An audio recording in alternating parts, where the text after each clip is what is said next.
speaking of AI, is we're training our own AI to answer questions in a way that's appropriate for solopreneurs. So kind of a place to go and ask a question and not get something appropriate for a big business or a subject matter expert, but something more toned for solopreneurs. And that's something I'm working on training right now.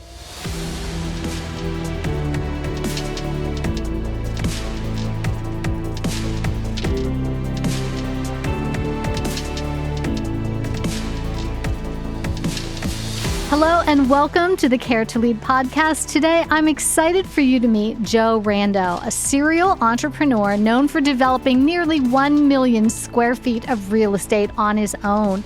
He pioneered technology to optimize his retail locations, leading to the creation of Trade Area Systems, otherwise known as TAS, an enterprise software company co-founded with Bill Dakai. TAS served the world's largest retailers and shopping center developers and was acquired in 2020 by Kalibrate. Joe then founded Lifestarr, dedicated to supporting 55 million solopreneurs worldwide through content, courses, apps, events, and community building. He's also the co-host of the One Person Business podcast, ranking in the top 5% globally by Listen Notes. And that's intimidating for us beginner podcasters here. So I'm honored to have him with us. And thank you for joining us, Joe. Thank you, Cynthia. It's great to be here. And I want you to know that I still feel like a beginner podcaster. So it's doesn't get better. Well, it's funny because I this podcast thing was like, remember that book, The Accidental Tourist? Well, I feel like the accidental podcaster because I started doing the articles for Authority Magazine.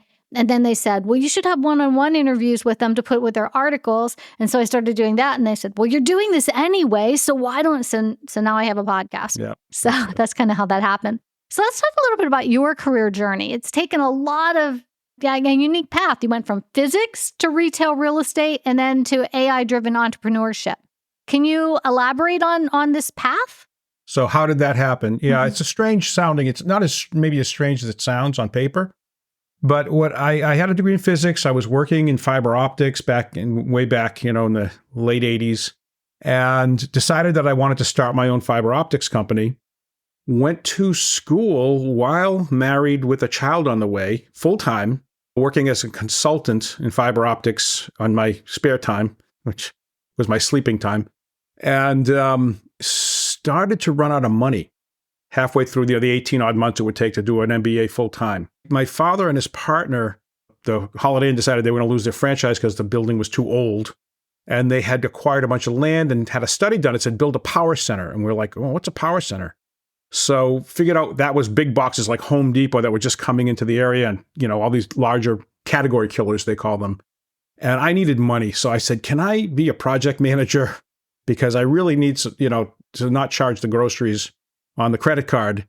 And so I had a lot of project management experience from my engineering work and saw the business and was like, this is amazing. It was all risk up front, right? All your risk is up front.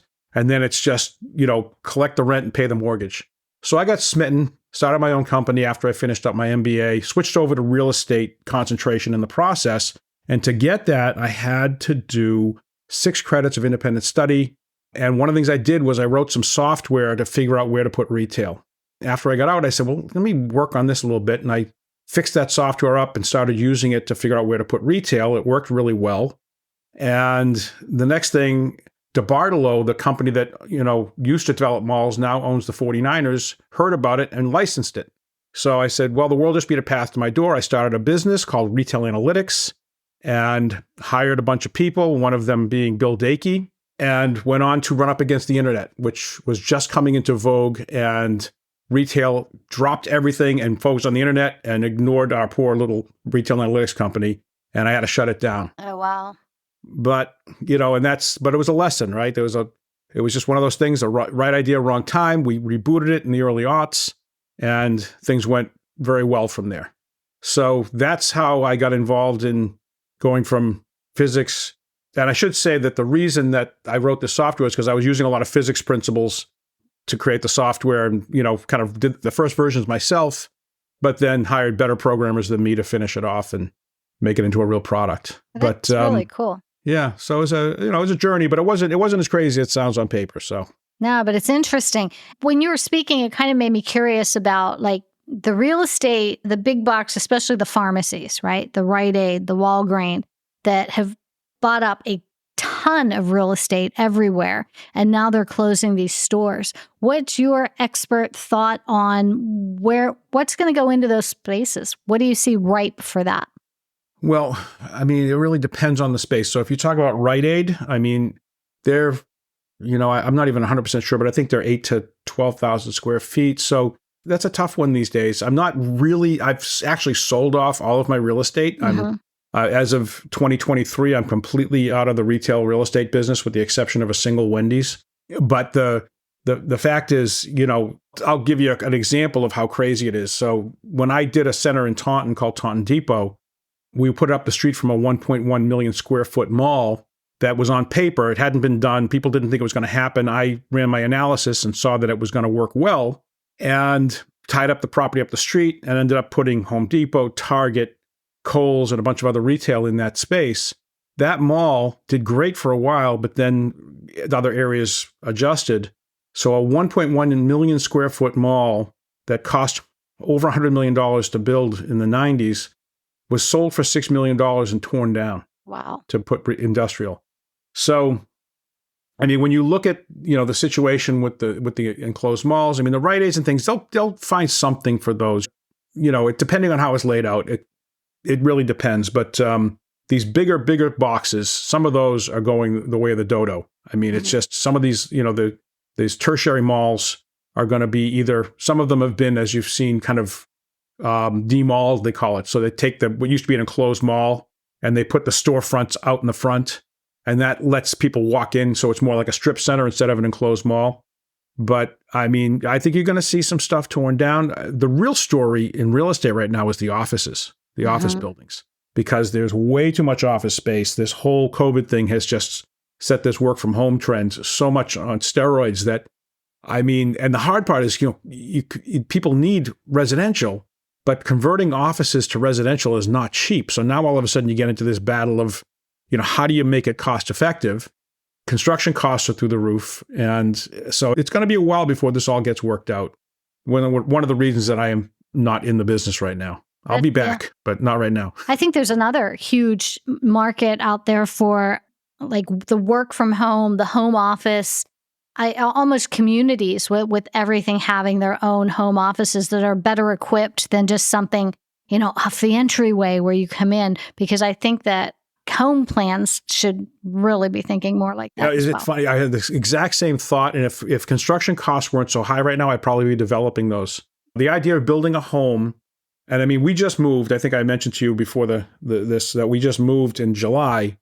My wife wants to work out of the house. I have to work out of the house because my office is now 2 hours away. So I'm in a situation where I had to buy a house much too big for what I really needed in order to be able to fit my wife's business, my business, and the occasional daughter that visits into the equation.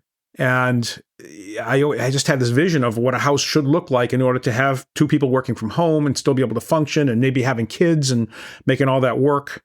But construction costs are so high right now, you can't, there was for most of my life, if you built a home, even if you had somebody build it for you, by the time you closed, you made money. You had equity. I built a home in 1991. And the minute I closed on that home, I think we had $30,000 in equity from what, because the value of the home versus what we paid for it. Now it's the opposite. You can't build a home for, at least out here, for less than probably $350 a square foot. I mean, anything nice. So it's just a situation where it's really hard to develop at this point because of the supply chain issues during COVID, I think drove up prices, and they just don't come back down. So we got to wait for the market to catch up before developing is going to be a really cost-effective thing, at least for me. I think that's fair, but I think it will turn around eventually, and that it's just ripe for suburbs kind of close to the city, like the whole community be built with homes for stay-at-home workers that have resources for stay-at-home workers, maybe a shared office space for conferences, or I just think there's so much opportunity there for. I totally agree. And in fact, like I said, it's something that I've been thinking about as well. Yeah, that sounds great. So you mentioned the importance of hiring people that are smarter than you. Can you give an example of when this has been really helped you or led you to a more innovative or successful solution? Well, I mean, I guess the one I'll call on, because you already mentioned him, is Bill Dakai, although I could give you a number of examples of people I'm working with now and people I've worked with in the past. But Bill Dakai, I hired him straight out of grad school.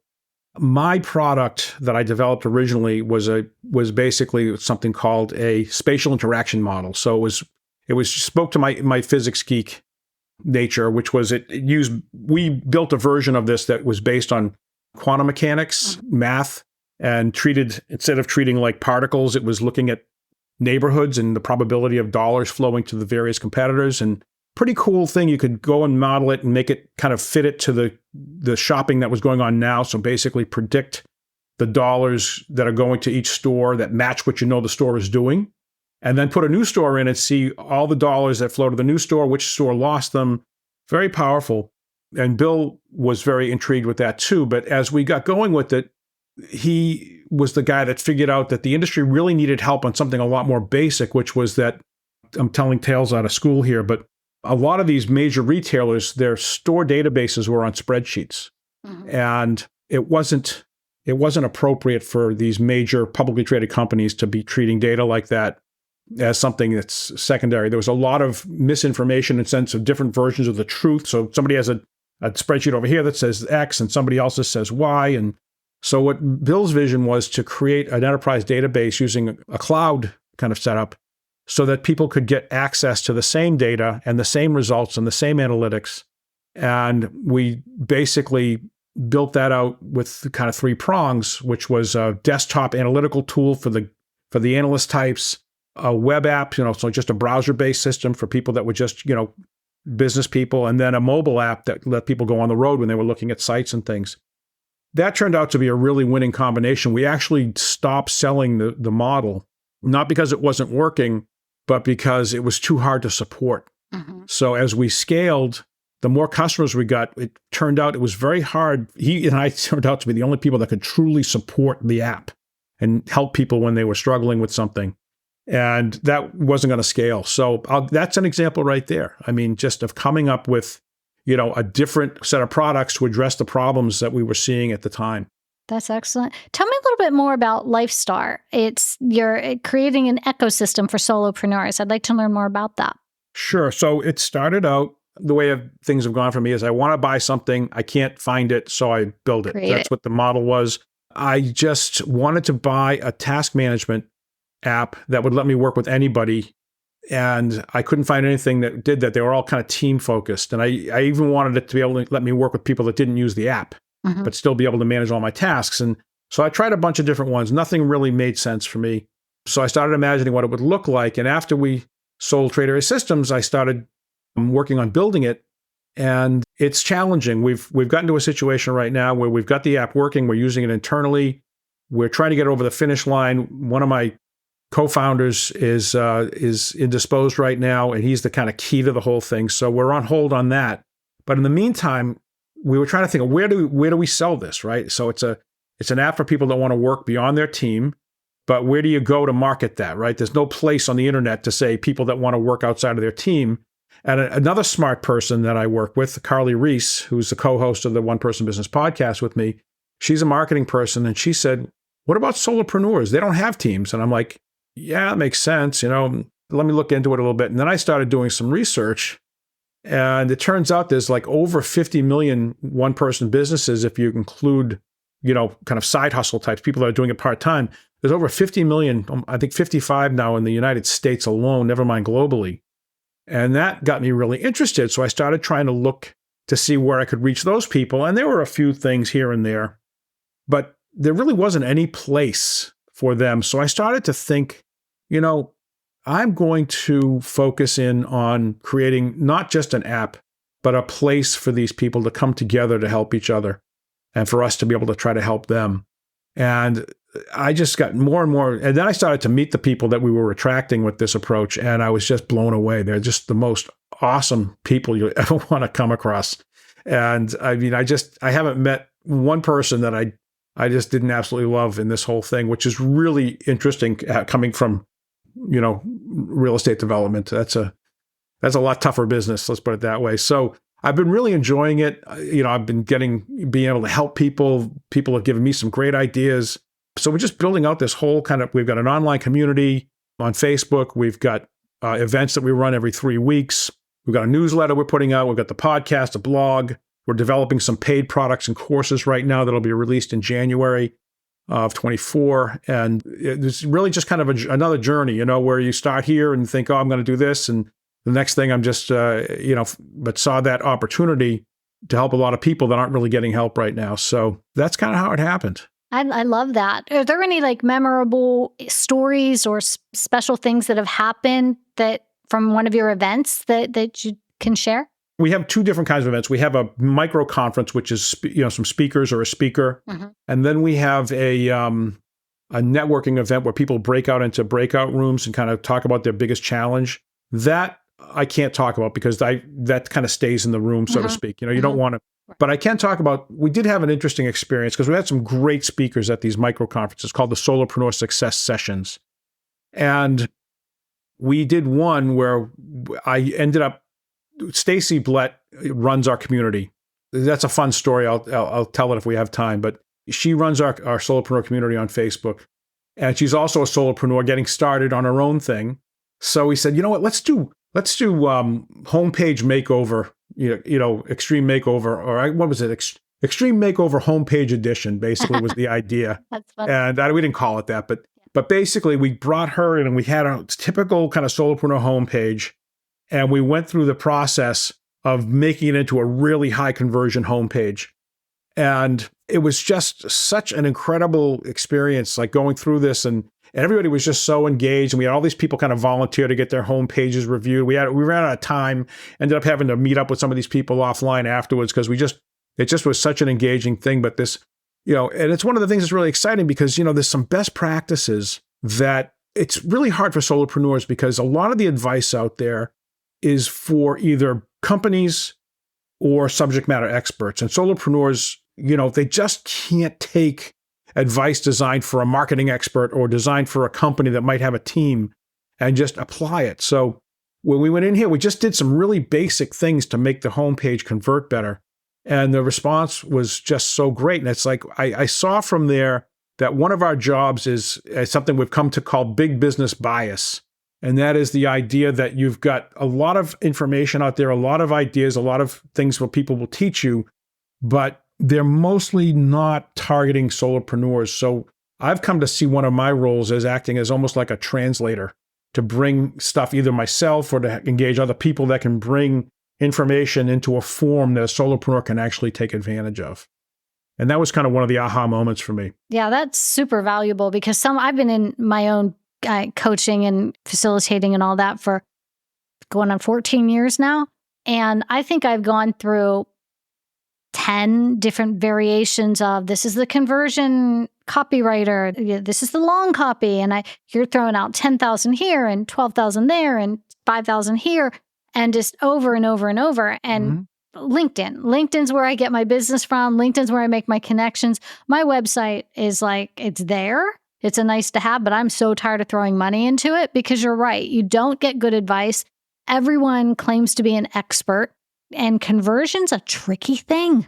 It is a tricky thing, but the thing that we found is that you got to start from the right place. And you may not create the most high converting website in the history of the planet, right? Because we're solopreneurs. We're not going to be, Nike or whatever. Right.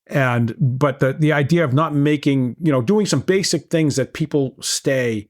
I mean, one of the things that I go on and on about, and I know it frustrates people, but it's the best idea in the world, although I haven't followed it that well myself on purpose, is the idea of niching down, of basically speaking to a smaller audience so that they will at least engage or at least look.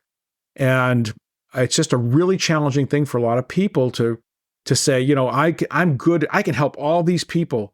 And then you say, well, sure you can, but focus on a small group. And they're like, but no. And I've watched people, a friend of mine that was a web developer, and just refused to do that. And he failed because he just couldn't handle the idea of saying, I only work for nonprofits, or I only work, I'm the dentist, whatever it is, He couldn't do it, and then nobody hired him because he's just, another WordPress developer. Right. So that's one of the things that I harp about. And one of the things when people come to me for, advice on lead, conversion and things, is to get that message in that hero. Boom. What do you do and who do you do it for? And make sure it's not everything for everybody, because you won't get anybody. Yeah, I agree. I know for myself, like I only work with executives in the C-suite. Like I do not work with vice presidents unless they're in a C-suite. Like they could be a vice president, they don't have to be a chief operating officer, but they could be on that executive leadership team. And that's like my happy place. That's my expertise. Now, if they want somebody below that, I have a team that, can do it. But I learned that if you can't do everybody, it just doesn't work. Yeah. I mean, it not only does it make it harder for you to kind of have a product that you can offer consistently, as opposed to trying to do 5 different things. People just go, if some CEO comes and looks and goes, oh, well, she does this and she also works for, for junior level people, I'm going to go to somebody that only does the C-suite because, they don't think it's for them, or they, so it's such a counterintuitive thing for most people when they're getting started in business in general. And it's very much difficult to convince people that it's worth doing. Even if you over niche, you can expand later. You've got some reference points, so, but anyway, so that's one of the things that I'm harping about a lot. I agree. I think there's even a different way that I think compared to my colleague who works with the people under the C-suite, right? She's very, very, very talented. But we think very differently because I was in the C-suite before I started coaching C-suites. So I look at things from their perspective more so than just from a coaching perspective, where she is very much a coach, she's an excellent coach, but she does not share that perspective that I have, that because I was there. And I think that that's what you have to do. You have to find where you feel the most confident and make that your niche. I think that's absolutely right. For me, I mean, I've had the title of CEO, right? But the biggest company I was ever CEO of had about 25 people. Exactly. I wouldn't be appropriate for you, I don't think. I think you're dealing with people that are in bigger companies and dealing with a lot more politics than I ever had to deal with, Yeah, but see, that's where, for me, a C-suite, it can be like, because I have huge organizations and I have small organizations. It's the role of the decisions you have to make. So it could be for 25 people, which is like, my preference is like 500. Like once you get over 1,000, they can go to DDI. They can go to one of those big box, super duper McKinsey people to get their coaching. But for the smaller organizations where they need to make these big decisions and they just need that extra, that coaching, then they're my happy place. So let's talk a little bit about AI and content creation. It's funny. When I post on LinkedIn, there are times that I can see that someone actually copied my post, put it into LinkedIn, into ChatGPT, and came up with a response. And it's like, come on, people, we can do better. Change it something, make it feel a little more authentic to who you are. What are your thoughts? I think AI is amazing, and I have lots of hope for it, but I had a theory early on when the ChatGPT thing started. I see 3 things happening with ChatGPT. First is the fact that I think there's going to be a lot more content created because it's easy, right? It's easy to create content. The second thing is I think that people that aren't very good at content creation are going to be made a little bit better by ChatGPT, because if they're not good, ChatGPT is, I've heard it described by one guy as it's kind of like hiring somebody on Fiverr, It's good. Not great, but it's okay. Then the third thing I thought was going to happen, and I think this is happening, is that people that are good at content creation but have a propensity toward laziness are going to be made a little bit worse because they're going to rely on it, and it's going to take their authentic voice and make it more. Jay Acunzo, he was on our podcast a month ago or so. He's a storyteller. He's the storyteller guy. He's just great. Look him up if you don't know him. He called it a waterfall of gray in terms of the content that's going to be coming out now. and it's going to be easier than ever to stand out. And so the idea for me is I do a few things with ChatGPT. It does not create content for me because I have to have my own voice on it. And if somebody can't read it that knows me and go, that's definitely Joe, then it's not going out there because it's just not right. But I do have some weaknesses. And one of my weaknesses is naming things. I think Jay has that too, I think he said, but I've always had trouble coming up with names for things. And so I went into ChatGPT. I was trying to find some ideas for naming some of these problems that we solve. And it was the one that came up with big business bias. I like that. That's great. I never would have thought of it. Good stuff. Doesn't need to sound like it came just from me, but I use it also when I'm doing course creation. I ask it to create a course, and it, of course, creates something appropriate for some big company to create a marketing department or something, or whatever it is that we're working on. And then I just make sure that I don't miss anything important. So I write my course, I refer back to ChatGPT and make sure I didn't miss any topics that need to be covered. And so it's great for that kind of, making sure you're being comprehensive. I find it great for naming things. But if you're using it to create your content, you're just going to be part of that waterfall of gray. And I don't have high hopes for the results. It's interesting because I, over the last year, have been working on a book, and it's with copy editing right now. And I keep seeing these things on Facebook, and I just wrote a book in 45 minutes using ChatGPT, and I made $45,000 on my book. And I'm like, what I did, like for me, because my book had a lot of interviews and a lot of doing stuff, is I would write a chapter, and then I would look at a paragraph, and I'd say, this doesn't feel like it's as clear as it could be. So I would take that paragraph from my chapter that I wrote and put it in ChatGPT and say, how do I make this more clear? And it would give me some tweaks. But if I were to take the whole chapter and say, like, how would you rewrite this? It would have these like really funky analogies that aren't my voice at all. So I can't even imagine how somebody says, I wrote a book, and I spent a year and a half writing a book using ChatGPT as an aid to assist, but 45 minutes to make $45,000 on a book they just wrote on ChatGPT? Can't even imagine what that could be looking like. Well, I'm pretty sure that's not true, but if it is true, then they're a scammer. Yeah, because that's that book is not probably going to be very worth true. reading. Yeah. But I think that's a good use of it. How do I clarify this? Or, but there's certain things that it's great for in terms of being a tool, but I'm a huge fan of having your own voice, being authentic. And you won't see me using, I do have something I call arguing with ChatGPT, right? So I'll have ChatGPT write something, and then I'll basically write a critique. And sometimes that, if I have writer's block, that's a really good way to get me. So I'll basically go in and go, that's wrong, that's wrong. And a funny story, I did throw some stuff in one time, and it was the weirdest thing and this was ChatGPT 4, not 3.5. And it started using analogies, but it didn't use the same analogy through all the paragraph. Like there was like probably 5 paragraphs. So it started with like an analogy about going on a hike or, somewhere. And then it switched over to an analogy about, I don't remember if it was fixing a car, but it's just like, it was completely shifting analogies. And I'm like, this is crazy. Anybody reading this would go, what is wrong with this person? So you don't really want to be, I don't think you want to be writing books with that kind of an approach. I always laugh whenever I guess it's arguing with ChatGPT too, because if I do put something in there and it'll send something back, and I'm like, I'm very conversational with my ChatGPT. It's like, good morning.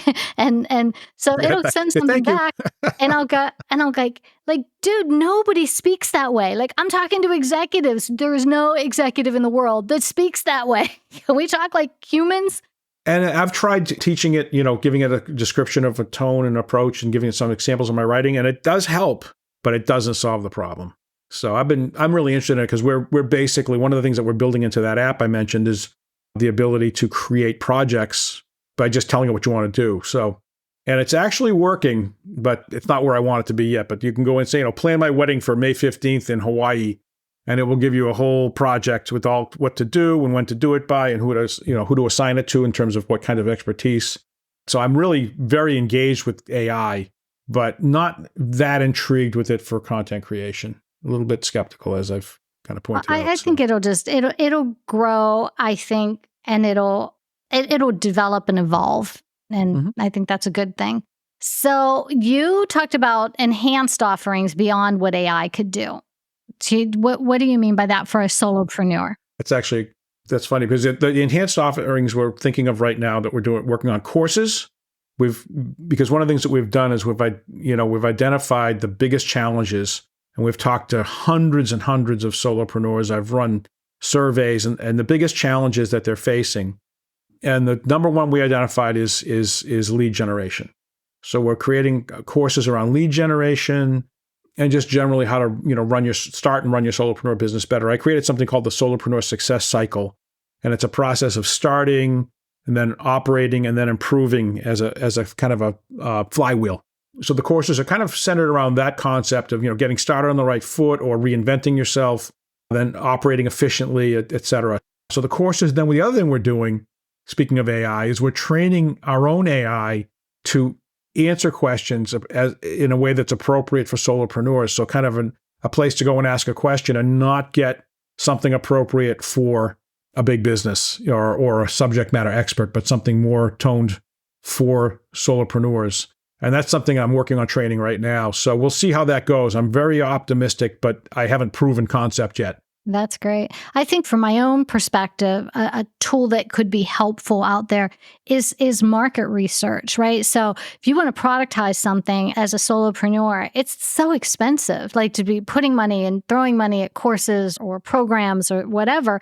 And you're convinced it's what they need, but and you can do some market research. Of course you are. You're going to talk to your clients, you're going to talk to the people in your network, you're going to send some emails, and you're going to get feedback. But you need something on a bigger scale that you could get real feedback for. Is this something that people would buy before you spend hundreds and hundreds of thousands of dollars creating it? Yeah, it's tough. I mean, one of the things that I've seen people do is create something on paper and sell it, but don't actually produce it. They say that you should do that. You should sell it before you produce it, but I have never done that. I've always spent the money first and then.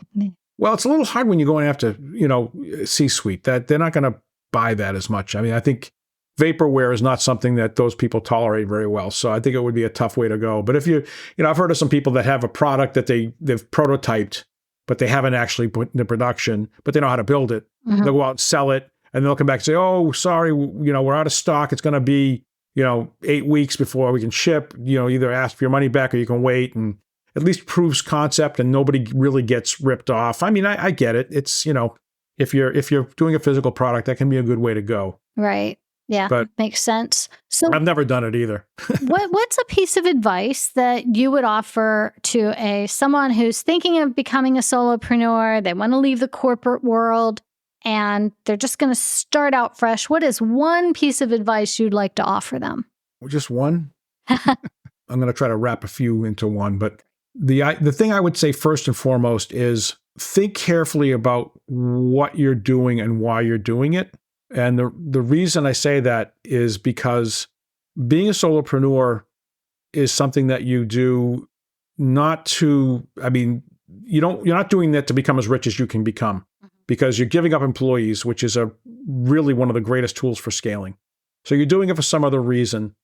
Think hard about what that reason or those reasons are. It might be seeing your kids' games or, kayaking on Saturdays or just doing the kind of work you want to do. But think carefully about that so that when you go and plan your business, you don't lose sight of the reason and wind up running a business you don't like running.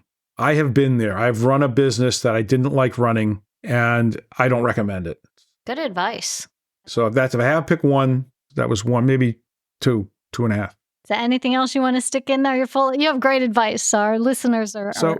Yeah. One of the other things I would do is before you get cranking, make sure you look at the numbers. I spent a solid month really working through the numbers on this business because I had to know that it was something that could make money. And the reason I did it took me so long is looking in the context of the app, figuring out, how it was going to scale, how it could scale if it was successful. And just figuring out that you can actually, at the end of the day, make a profit is really important. I did that business I didn't like running. I didn't like running it because of what we were doing.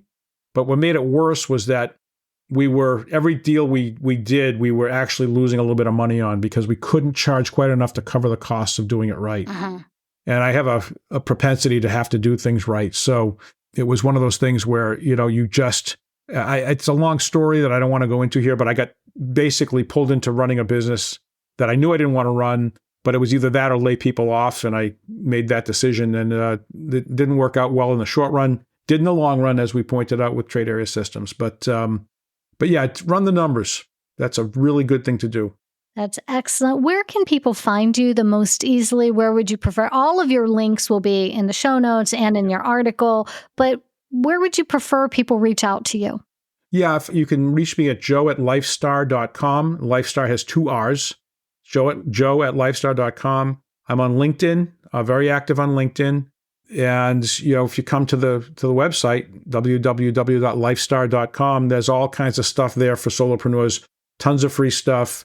I don't know when this is going to be out. By that time, our free product suite will be out there, Solo Suite Starter, which will include access to our events, to our newsletter, to the online community.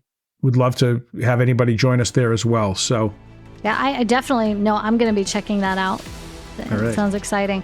So I want to thank you. I know our listeners would have found you engaging and interesting. And as we wrap up another episode of Care to Lead, remember that leaders who care to lead. So for more insights from leaders, you can subscribe to the YouTube channel. You can also find Care to Lead wherever you get your podcast. Thank you so much for being our guest today. Thank you. Take care.